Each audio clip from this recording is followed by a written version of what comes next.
Sa number 10, Victoria City ang mag-host ang historic inaugural FIFA Women's Futsal World Cup sa siningan November 2025. Yari ang report.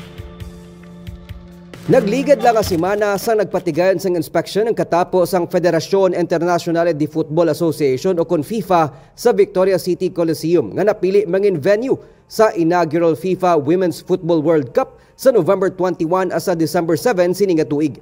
Sa ceremonial signing of the Hall and Host City Agreement sa tunga ng Victoria City Mayor Javier Miguel Benitez kag PFF President John Anthony Gutierrez, malipayon nga nagpasalamat ang alkalde sa oportunidad para sa ginakabig extremely historic nga pagpatigayon sang nahauna nga Women's Football World Cup sa syudad.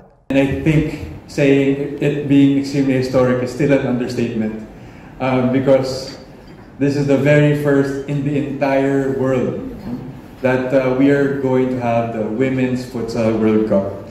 It is a leap towards the future of our city, our province, our region, and our country to be a premier sporting hub for the Visayas region. 16 ka mga teams na lakip diri ang gikan sa pungsod sang Brazil kag Spain ang magakompete sa prestigious event nga ginakabig ni Gutierrez nga mas dako pa sa nangin bantog nga Thrilla in Manila ang boxing event sa tunga sadto nanday boxing legend Muhammad Ali kag Joe Frazier. Gindugang ni Gutierrez nga mismo si Mayor Javi upod sa Victoria's LGU ang naninguha nga madala sa isa sang Negros ang international sports competition. And as the negotiations came across, I learned that they were more interested than any other place in the country. And fittingly enough, this is football country.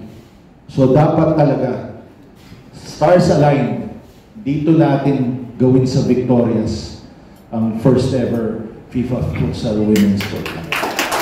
Dungan sa seremonya, ang pagtukod sang partnership sang Victoria City LGU upod sa Loyola Football Club nga nagatuyo nga mapasanyog pa ang hampang nga football ilabi na sa bahin sang grassroots development program sa probinsya.